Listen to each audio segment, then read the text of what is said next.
right. Assalamu alaikum, everyone. Welcome to the Global Pakistan Tech Summit. And this is a special fireside chat between Cesar Hernandez and myself, Cynia Ejaz. I'm the Senior Community Manager here at the National Incubation Center. So welcome, everyone. We're going to be beginning shortly. But before I do, I would like to introduce Cesar himself. So Cesar Hernandez is the founder and the managing director of Omni Public. Welcome, Cesar. It's a pleasure to have you here today. Yes, hello. Here in Tampa, good afternoon. And everybody in Pakistan, good evening, right? Yeah, almost good night. I mean, it's 9 p.m. over here in Pakistan. So let me just quickly give an introduction to our audience about you, what you do.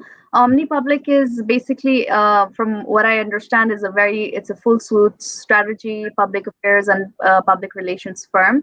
It specializes in introducing new concepts and ideas to the marketplace by navigating with the media, the government, and different industries. And you're working with new market disruptors and special social innovators. What I also saw that Omni Public has partnered with various companies over these years, such as Telsa, Google, and Bird and IBM as well. Cesar himself, so for the past 10 years, he has worked as an innovation policy advisor, a political consultant, public affairs strategist, and a government relations professional. So perhaps I think Cesar's most widely publicized role to date has been his leadership with the regional governments advocating for the safe deployment of new technology concepts and ideas. So Cesar, all of this sounds really interesting, and I feel like this journey for you has been quite innovative as well. You've probably seen a lot of challenges down the road as well. From what I see was that you founded Omni Public back in 2017. So my first question to you would be, what made you decide to start this company in the first place, and what has been your own personal journey so far? Yeah, definitely. So I guess I'll start why I began the company in 2017, and then I'll talk about my own personal journey. So in 2017, you really it's not that long ago, but you got to look at what was becoming popular around the world. In 2017, I was working as the director of government relations for a government agency here in Florida. And my role for that agency was to establish the policy objectives on a statewide level, so with the governments in Florida, and on a federal level, and specifically anything around transportation, technology, and mobility initiatives. So in 2017, Tesla was looking at producing the Tesla network, right? Uber had some challenges because they were illegal in some states and in some counties, right? Because the concept of rideshare was something that was a bit foreign. And my position was to interact with these emerging technologies and create the necessary policy frameworks so that the citizenry can participate and engage with this technology while being sensitive to how the technology is being deployed, right? So I guess in a nutshell, make it legal and make it safe. So one of the very first projects that I worked on was a rideshare project with the transit agency at the time and Tesla, so that Tesla would be able to run their vehicles in a rideshare mode while be able to get the sufficient amount of data as to whether or not their vehicles can run in a rideshare mode, and also interact with a rideshare platform so that people would be able to utilize it. And that initial concept was called Hyperlink. It was widely successful. It increased ridership in the areas in Florida that it was implemented, specifically in Tampa, around 80%. And that's when I got the idea that, how many more technologies were going to be entering the market, right? These new market disruptors, right? Because of the social phenomenon, that people call creative destruction, and how much of them know how to engage with governments and navigate, bureaucracies, and so correct, and policies. So my hunch was that they were going to need firms and consultants to be able to safely guide them. And the biggest challenge that I was going to face was incumbents, right? So like incumbent firms that offered strategy. But what I hinged upon was that since this technology was new, they were going to have to learn the technology in real time. And so they were at a disadvantage because I knew that I understood emerging technology and disruption theory. And my bet was that I was going to be able to complement a lot of erupting technologies and provide the same services, if not better. And so, it paid off, right? I worked with Tesla on that program. I then worked with Hyperloop Transportation Technologies. They're still one of our clients. I then worked with Bird, which was the top startup in the country in the US last year in micromobility with scooters. And so it paid off. And now we've really developed a book of business to be able to service some of the brightest minds and the brightest technologies in the world. And so it's been a wild ride. And just a follow-up question, I mean, when you started Omni Public, were there any other such companies in the market, or were you in itself disrupting this area in itself? I mean, I'm just thinking, did you have any competitors? Well, my competitors, so I really stayed true to disruption theory, which is I wanted to go in as a low-end market disruptor. So go after the companies that maybe some of my colleagues or my competitors weren't paying attention to, right? So if you look at larger firms, they weren't really interested in startups until they were in growth stage or beyond R&D. But I knew that by that time, these startups may not even want to work with them. So I wanted to focus on the companies that couldn't afford the $10,000 to $15,000 a month for a retainer because they were lean, they were brand new, but the startups that were open to maybe taking less cash and giving me a position in stock options, right? Or shares or very small amounts of equity, and then grow with them. So initially I was going after the companies that nobody wanted to work with. But then after a year or 2, 3 years down the line, then everybody is approaching my clients and saying, we want to work with you. But where were they 2 years ago, 3 years ago, when they thought that the company was going nowhere? Like, for example, Bird, right? The scooter company, when I first started talking about scooters, people would laugh at me. And they're like, that's never going to work out, right? It worked out, right? Another company was Tesla. When I first started talking about Tesla, everybody was saying that Tesla was going to flop. It was going to just be a battery company. That the franchise model that they're disrupting is never gonna become popularized. And then look at Tesla this year; they're doing very well. So.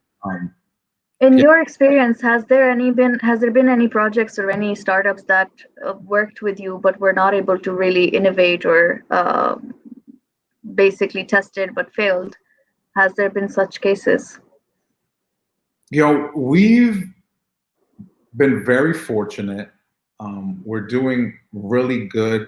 I don't take on just any client, right? And in the backstage portion, my director of operations, Nissa, was on, and we really look at whether or not the company would be a good fit for us. Okay. I'm big on managing expectations, and some of it is instinct, and I can kind of pick the winner, right? There's 2 companies that stand out to me that we worked with. One was trying to compete against LinkedIn, right? And they raised a ton of cash, but they weren't able to get enough traction or market share, and they're still in R&D, right? So they haven't a project yet, and that company was called Harvest. But I think that there's still going to be high hopes for someone to challenge a LinkedIn, because that's just the rules of innovation theory. It's typically not the first innovator, but the innovator that's able to exploit the innovations to its extent that becomes the most successful. So that one comes to mind. And there's another company called Domescape that just the timing isn't right, but I think that they're going to do phenomenal. So they create virtual reality and augmented reality experiences inside of stadiums, right? So sadly, because of the era of COVID, people aren't really congregating in large places. But I think that when things go back to normal, what they're going to be able to offer in this augmented reality experience is going to be, second to none. And I just think that they're going to be very successful, because when people are finally going to get back out, and maybe there's a vaccine for the coronavirus, that people are going to want these super experiences, right? These experiences. So those are the two companies that really kind of stand out to me. Okay, that makes sense. Cesar, so you've worked in public relations. You've basically helped and worked in the PR industry and shape it in the US as well. So I know there are a lot of startups that would be listening to us or tuning in right now. I just want to know what sort of so people in the big industry names like TechCrunch, what do they look at while highlighting startups on their platforms? I would say number one, well, I would say there's three things, right? For the first one is, don't just immediately pitch them, right? Don't just say, hey, here's my company, here's my value proposition, this is why you should cover it, right? They get that all day long. Yeah. They like it if, for example, you reached out to them, maybe a managing editor or a senior reporter in a beat, and would say, look, I know you're super busy, but here's my company. This is something that we're rolling out. And I would just like to introduce myself to you for maybe 15 minutes, and they're open like a virtual chat or virtual coffee. So meet them in that way. The second piece is go to their events. There's always events, if you can make it out there, right? Where if it's TechCrunch, they have mobility sessions. If it's the information, they have boot camps in New York City. If it's Forbes, they have their Forbes, 30 under 30 every year, or 40 under 40 events. And look up the journalists that you want to connect with, and they're always open to chatting in person. They do so much better in person than on a phone call, because on a phone call, they feel irritated, right? Yeah. And then lastly, if you do pitch them, keep it short and sweet. If you can't convey a message into 4 sentences, then you need to rethink your business model. So whenever you pitch a senior reporter, you got to think they get thousands of emails a day. And the last thing they want is this huge email with videos, a PowerPoint, press releases. They're like, I don't got time for this. Short and sweet. This is our value proposition. This is what we do. And here's a video of our business model. What do you think? Right? Okay. And then it's okay to follow up, right? Hey, I just wanted to give you a gentle nudge on this. What are your thoughts? Or if you have an announcement that's a month out, give them that time, right? This is what I'm working on. Would you mind breaking this? Would you mind, I would give you this as an exclusive. Please get back to us in 5 days. If not, completely understand. And just be used to, be accustomed to being turned down. It's okay. Like, it's just a part of the game. Like, it's a numbers game. Pitch, and you will be surprised. One day you'll get a response back, and they're like, wow, this is interesting. And then you'll develop a rapport with them, right? Makes sense. All right. So what in the field that you're working in right now, Cesar, I just want to know what has changed in the past 5 years in terms of disruption, in terms of the people you've worked with, the companies or the startups that have come around in the US or globally, and what do you predict will happen in the next 5 to 10 years? So I guess, so there's 2-part question, right? So the first one is the state of it right now and what I think will happen in the future. So the state of it right now, and the reason why I think that we are positioned to do very well for our clients is because we are a strategic communications firm, but we also work in government relations. So we work on the policy side.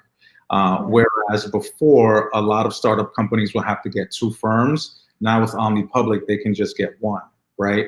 And the reason why it's important is because if I'm introducing you to cities or if I'm introducing you to governments, but then I have a placement in the Business Journal or in the Wall Street Journal or potentially on HSN or on CNN or the local business section, before I go into that meeting with, say, the mayor or a congressional member, oftentimes they scan news in the morning. And I've already broken the ice with you, right? And now there's a credibility indicator because they're going to Google search you. So now they're going to be like, I've never heard of this company. Let me Google it. And boom, here's a Times article, or here's a CNN piece, or here's a political report on it. Now there's a credibility indicator and I've broken the ice. And now we can cultivate a relationship to potentially do a pilot program or a demonstration project with that government agency, right?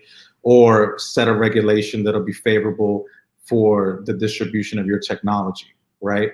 So the current state of the industry is as such that some firms just do one or the other, right? Or some firms do one better than the other.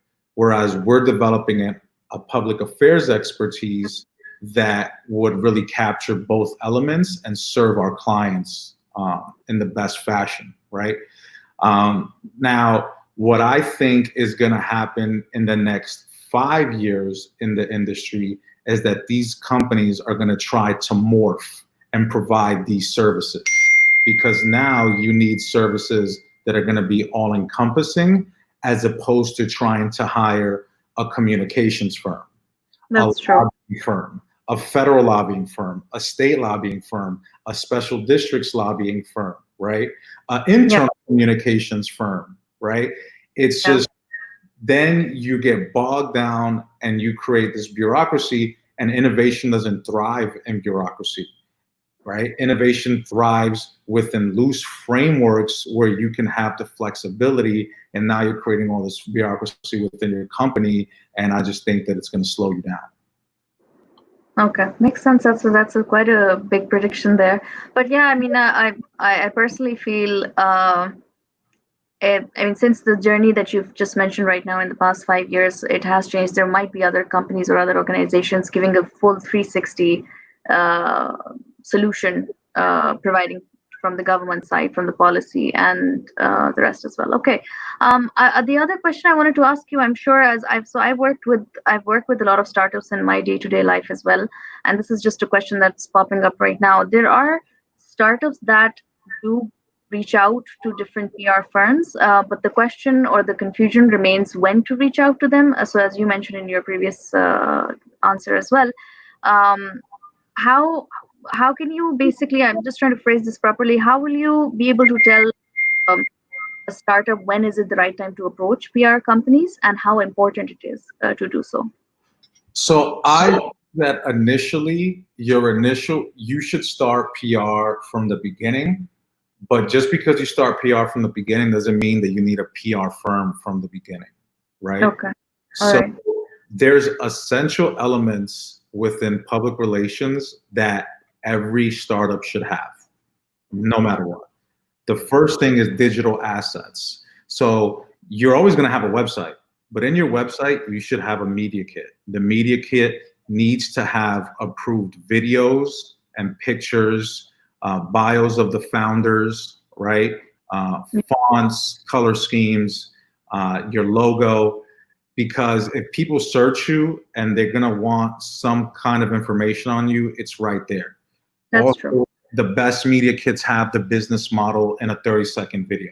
This is how it works, right? That's your first piece of public relations right there. Yeah.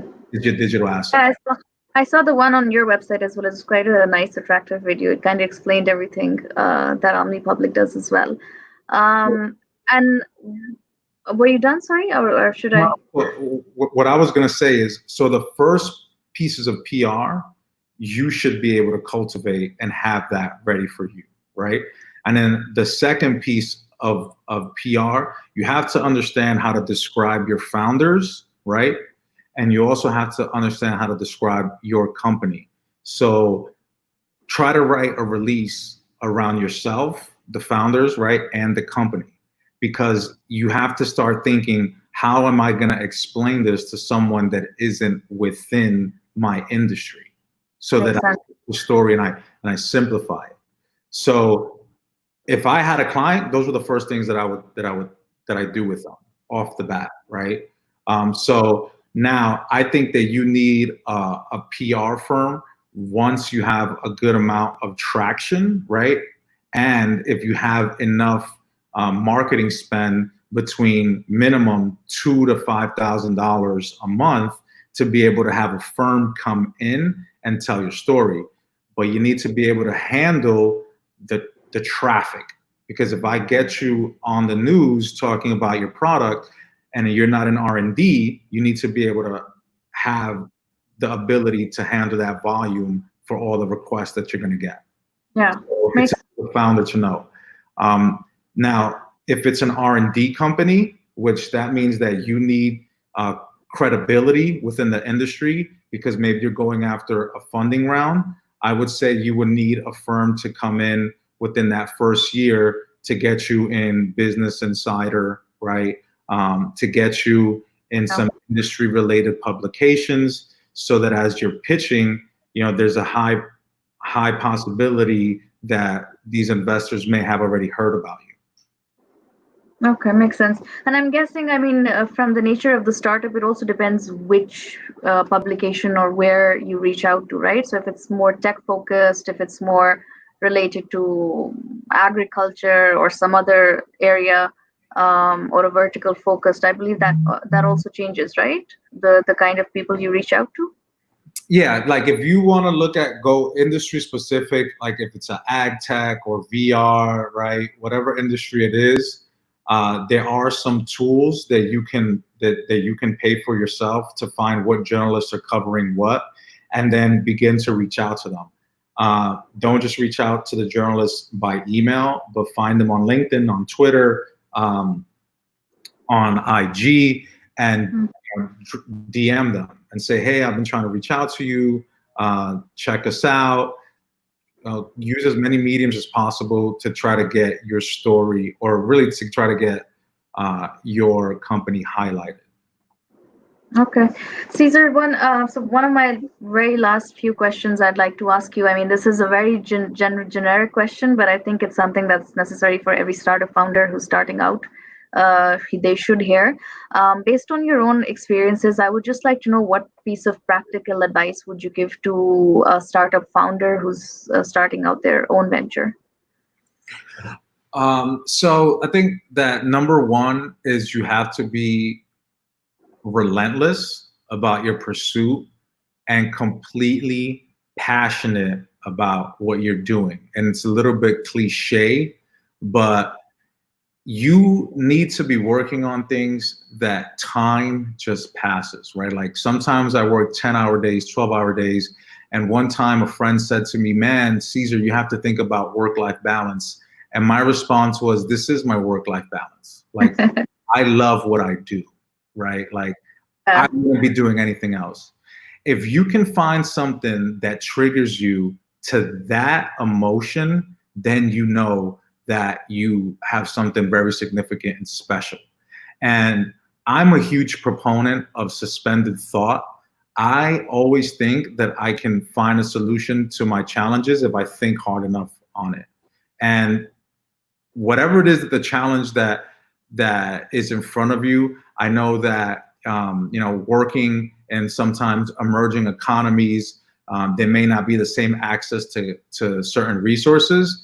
But that's true for even places in the United States that are outside of these surge economies in the US, right?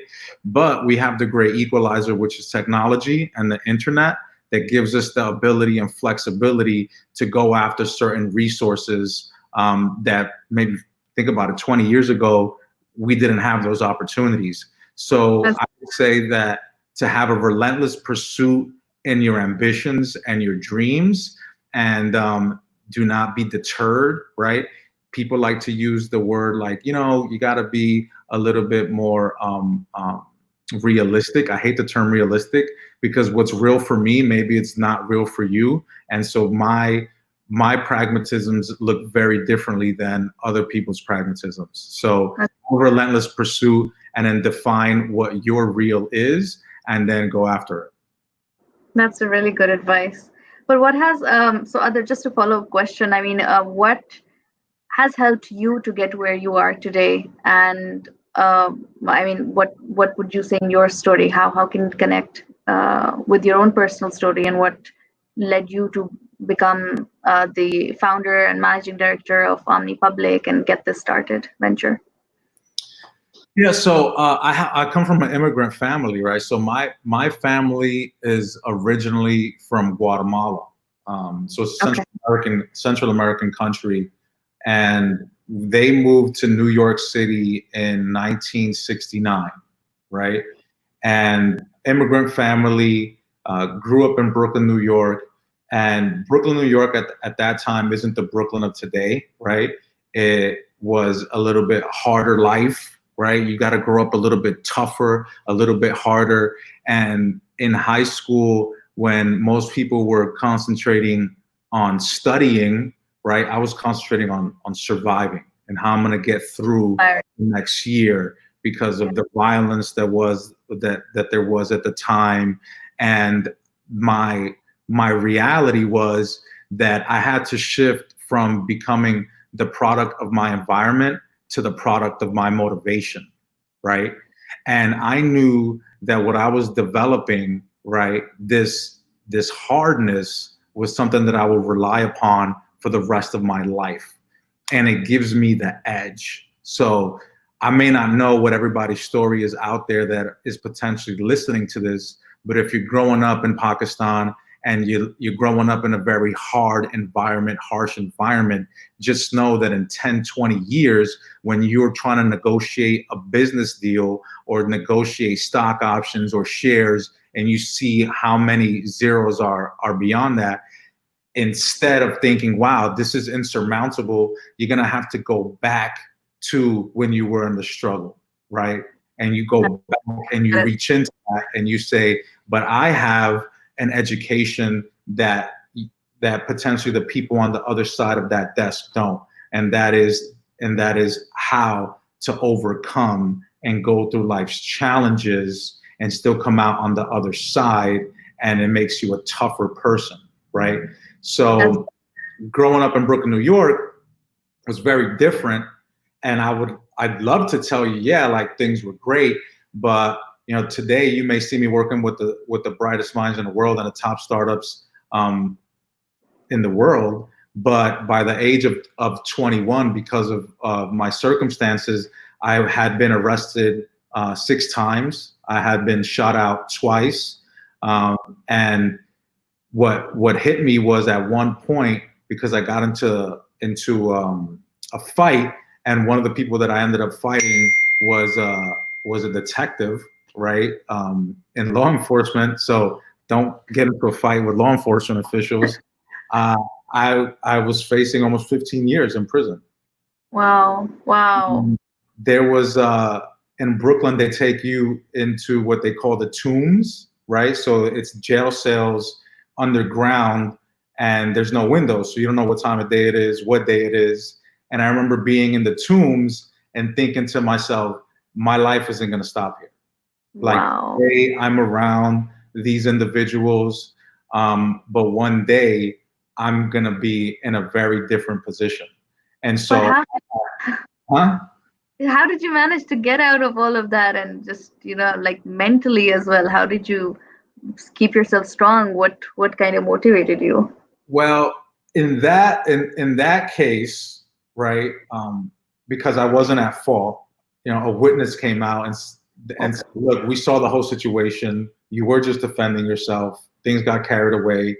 And the detective actually, gave me a shot. And he goes, if you plead guilty, we're gonna drop all the charges, right? But I'm not gonna lie, when I was in that cell, I prayed to God and I was like, Lord, like, if you get me out of here, this is the last time that I'm gonna be in this position because I need to change my life. So when I pleaded guilty, they dropped the charges. I left New York City. And I went down to Florida, and like all good New Yorkers, just kind of reestablished my life. And then a year later, I was student body president of that university, and then I triple majored there. A couple of years later, I did a graduate certificate at Harvard Biz School. Then a couple of years after that, I went to Brown University for the MBA program. While I was in the MBA program, I started Omni Public. So I still have to go back and finalize certain things because I started pooling all the resources into my company. And then when you started working with companies like Tesla and Hyperloop and Bird, you know, there's a certain amount of attention that you have to do to do that. And then as a side, I started, you know, consulting for political figures, right? So more recently, I helped the mayor of Tampa get elected. I was on her transition team, and she just called me last night and told me, because of everything that's happening with racial inequality in the U.S., she wants me to be on her racial justice task force. But I pinched myself because the situation was very different 15 years ago, right? For you, yeah. So I went from the tombs to the boardroom, and now I'm very grateful for it, and that's why everybody that works with me, I don't take for granted, and I know what these startup founders go through trying to bootstrap their life, because I had to bootstrap my life to get to the position that I'm at right now. So they respect that, and they see that when they work with me, I'm gonna have a relentless pursuit. I'm gonna know what it is to struggle. I'm gonna know what it is to bootstrap your life. I'm gonna know what it is to come out on the other side and to continue learning and to continue to be grateful. No, I mean that's actually a very inspirational story, Cesar. And I also feel the hustles that you go through in your own life kind of shape you. So I think you hustled your way through, and now you're reaping the benefits as well. Quite inspirational. I'm actually, it's an honor having you here and having to hear your story today on this platform. I know there are a lot of people out there in our audience who might be tuning in from Pakistan as well. So and since, you know, we're hosting you on this platform, I just want to know if there's any specific message that you would like to give out to people tuned in from Pakistan, whether it's personal or professional. Well, I would say number one, personally, regardless of your circumstance, right? And this is coming from somebody who has lived, you know, in that struggle, you can define what your life is going to be like. And regardless of what people may see or perceive of you currently, right? And I'll give you an anecdote, because a lot of people do a lot of motivational things and then like a lot of quotes, but they didn't really live it, right? In 2007, I got to a point where I was homeless, right? And the only way that I was able to get shelter is I would ride the trains in New York City. And I would walk around with all of my belongings in trash bags and in luggage, and I would ride the trains. And I remember being in the train station and how people would look at me and how they would look down on me, right? That was in 2007. In 2010, I was student body president, and I was sitting in the White House with President Obama, because he had me to the White House because of some policy work that I was doing on immigration justice at the time. And so within 3 years, you go from being in a train station with all your belongings in a bag to being in the White House, having a conversation with the President of the United States of America. That is the possibility of people's lives, right? So this isn't, I'm not reading any quotes. This is an anecdote from my own personal life, right? And professionally, right? You can work with or become whoever you want in this life. And once again, here's in a quote with my own personal story. When I launched my company and I gave up a really good position as an in-house lobbyist for a government agency, people looked at me and they were like, oh, that's so sad. Oh, well, good luck to you. um,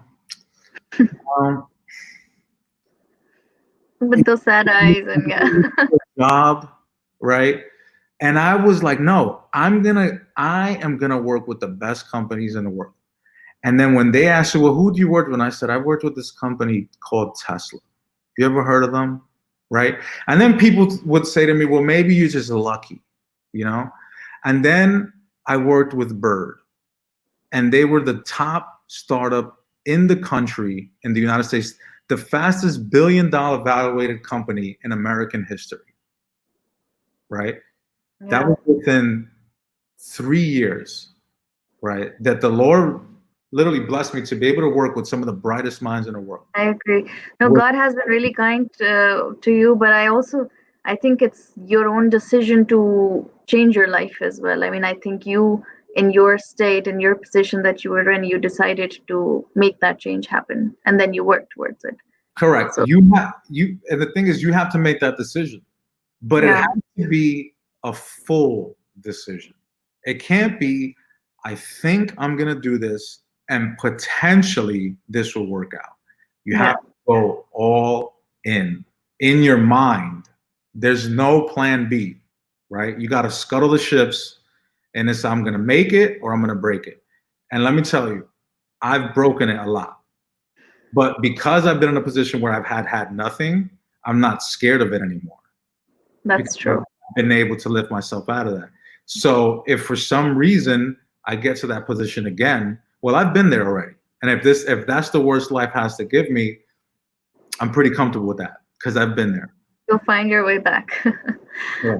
I have a lot of questions coming in from our audiences as well, so I'll quickly just shoot a few at you. Meroz Azam is saying, what do you like more, working with companies or political figures? And in brackets, one person. You know what's interesting is they have the exact same characteristics. And I love working with them both equally. What I really love is brokering those relationships. So when the mayor would ask me like, hey, what's a really good startup that I should be looking after, right? Or when one of the, Immertec, which is a VR company here in Florida, probably one of the top companies coming out of the state of Florida. And when someone who's really looked upon in such a really like grandiose position, and he calls me, he's like, hey, how do I talk to the mayor? And I'm able to facilitate that interaction. That was the most awesome moments for me, because they almost have the same personality profile, right? They're taking a risk. They're putting their names out there, right? One's a policy entrepreneur and one's just a traditional business entrepreneur. And I love working with both of them equally. But it's legit almost the same person, just different sectors. And what sort of personality traits do you think they would have? I mean, what sort of, are they both, how would you define working with them? They are, very calculated, right? And then one of the things that I see, right? So I had a friend because the thing is, there's two dominant parties in the US, and I have friends on both sides of the aisle that I actually like consider friends. Like there's policy things we don't agree on, but they're friends. And I had a friend of mine, and she was running, she wanted to run for the state legislature. And she was going to run up against what her party perceived was going to be the front runner, right? And she made it up in her mind that she was going to be the best person for the job, regardless of party support. But it was like this click. It was like, no, I'm going to be the next member of the House. And she did it, right? So it's just like this, something, once you calculate and you think about it and you made that decision, they're all in. Likewise, like I was working with another company now, aside from politics, once again, like I was working with this startup, right? The same one, Immertec. And about 3 years ago, Eric, the founder, it was 3 people in the company. Now they're at 27, right? 3 people in the company, and he didn't know how viable the product would be. But once he made the decision to say, we're gonna go into med tech, right? And it switched, and he said, this is the story I need to be told, right? And pushed this out there. Once he made that decision, like same thing, there's something clicks in their mind, and then it has that relentless pursuit. So you have the dominating characteristic is that relentless just belief in what you have. Okay. All right. Our next question, so it's Arjus is asking, how do you establish your founder profile like Elon? Sorry, not this one. This one. How do you establish your founder profile like Elon Musk through PR, and does it help your company?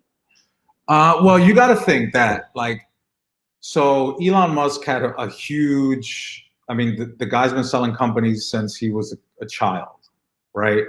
So the thing is this, so you have, when you're looking at a case study, you have to look at a case study where the profile is favorable to you, right? So Elon Musk's profile is very different because he had, he was a South African, then he went over and attended an Ivy League institution. He's always been starting companies, right? And what he does really well is he creates a brand around himself, and then brands around the independent companies that he runs, right? And he never really merges them, right? So it's Elon Musk, the brand, and then there's SpaceX, there's Tesla, there's Solar City, there's the Boring Company, right? There's all these other companies, and he does a really good job of flexing in between them. But if you know, every major announcement that those companies do, it's Elon Musk in front of it, right? Yeah, that makes sense. Or whether it's SpaceX, whether it's Solar City, whether it's Tesla, it's him doing that. And then he would engage like whoever, whatever C-suite is under him navigating that portfolio. So he manages them completely separately, but makes sure that he's the face, right? So if you want to create a really good founder profile, though, you're looking at people that are immigrants. You need to look at other immigrants and how they built it out. You need to create first of all, your own Google search. What comes up, what doesn't come up. Try to create that Google knowledge platform so that if your name comes up, you have pictures of yourself. You have the media kit of your website that comes up, right? But never mix the companies that you're navigating and you create your brand and then the company's brands, and then just come in when necessary for like big announcements. And that's how you have to manage them. Because what happens is you create a following around yourself, and then regardless of what company you have, the following stays with you.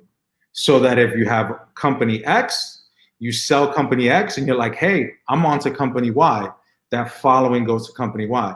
But if everybody's following company X and you don't know who's the founder of company X, and then you exit company X, and then you're like, oh, I'm doing company Y. And well, we don't know who you are. Who are you? So you look at balance. You got to create organic following around you, and then develop the base around whatever other company it is that you're running, but then keep them separate. Yeah, that's really good advice. Hamza Tahir is asking, what are some of the key learnings while working at all those roles with big companies and amazing people that early stage startups should adapt in their journey?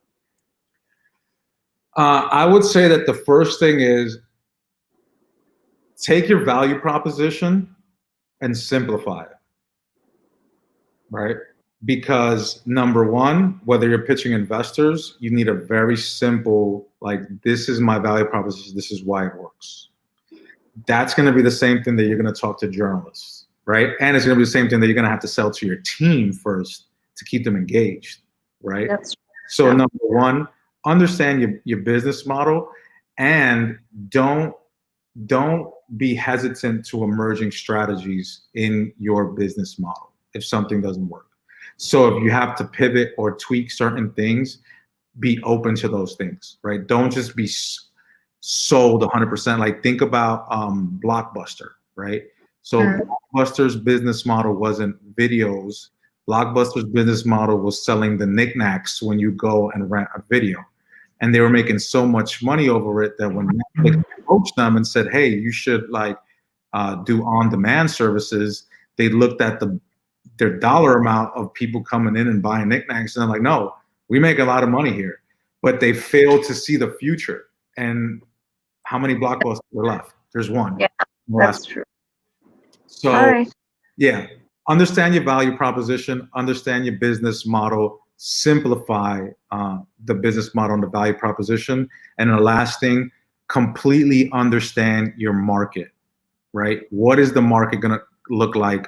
What is the market share that you can get? What is your customer acquisition cost, right?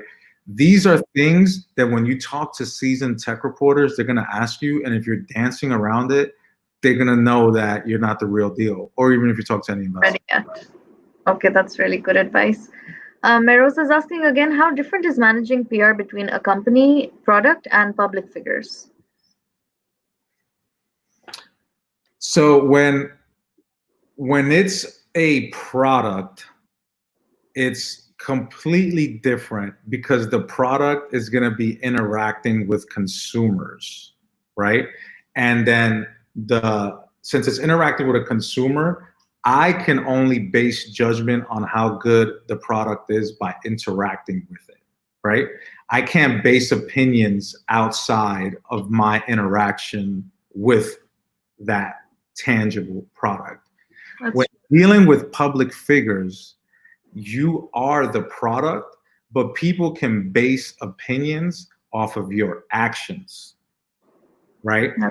Whereas if I can only ever like make an opinion off of this cup, right? That's it. But now if it's a person, I can base an opinion off of what they say, what they've said in the past, right? How they interact with people now. And so there's a lot more complexities when dealing with public figures.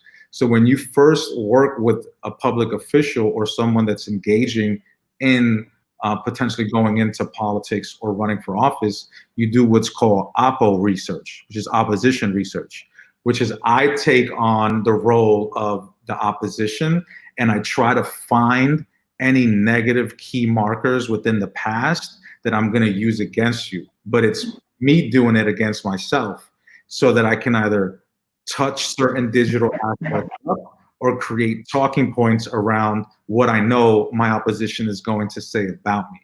So when it's a public figure, there's these other variables that come into play, whereas with a product, it can only be my interaction with the product and my expectations of the product. That makes sense. And our last question to you, Cesar, would be, so Omar Farooq Khan here is asking, how effectively does your organization make profitable use of partnerships?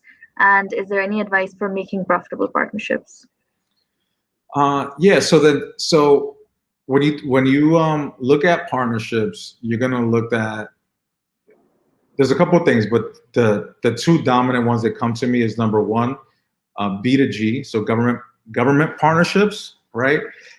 You want to work on a product that is going to be supplementing the government in some way. If it's in the US, there's procurement laws as to how you interact with government, and you have to act within those mechanisms. And also, you can always pitch a government. Like in the United States, because we want to be as competitive as possible, if you can say that, hey, I have a product that's going to make you better, they actually have to hear you out, right? So you don't wait until the government solicits a bid and says, hey, we're looking for this product. You can actually engage with a government agency and say, this is our idea, we want to pitch you on it, and we think that this is the best way possible. And then their job is to tell you how you can engage with them and make sure that's compliant with existing laws. Whereas most people think that you can't do that. Well, you actually can. You can reach out to the government's procurement office, which is the office that is responsible for contracts and managing contracts for any agency, right? And the next thing is partnerships with complementary technologies, right?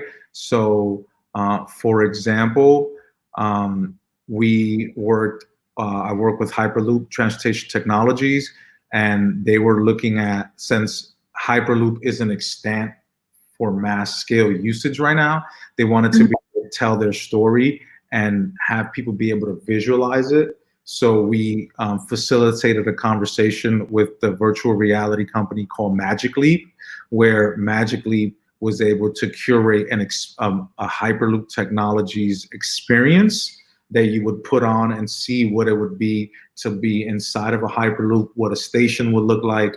And then we utilize that so that we can show that to lawmakers, so that we're creating the necessary policy frameworks for that technology to be introduced into the United States. So I guess a long-winded way of saying that, yes, partnerships can be very profitable. If dealing with government, there are going to be levels of bureaucracy to that. You're just going to have to understand how to navigate those things and be patient with them. Whereas if you're looking at partnerships within complementary technologies, you want to be able to reach an objective and an aim for both of them. The objective of the aim for Hyperloop was, I need to be able to showcase my technology. Likewise, Magic Leap wanted to be able to showcase what their technology can do, and they met in the middle and provided a value there. Yeah, okay, makes sense. I think that's a wrap. I mean, there are no further questions coming in from the live comments. But Cesar, this has been an absolute pleasure to host you on the Global Pakistan Tech Summit. I'm really happy that I got to know more about you as a person as well, your story. So it was really inspiring. And I hope the audiences enjoyed. Thank you, everyone who's tuned in right now. And there are a lot of sessions happening at the Pakistan Global Tech Summit, so do join in for the other ones as well. Cesar, it's been a pleasure, and I hope that somewhere down in the line, whenever possible, you get to visit Pakistan as well in person. Yes, I look forward to it. Maybe next year. Maybe, yeah. But thank you so much, and have a great evening today. No, thank you too. God bless you, man. Take care, everyone. Bye-bye.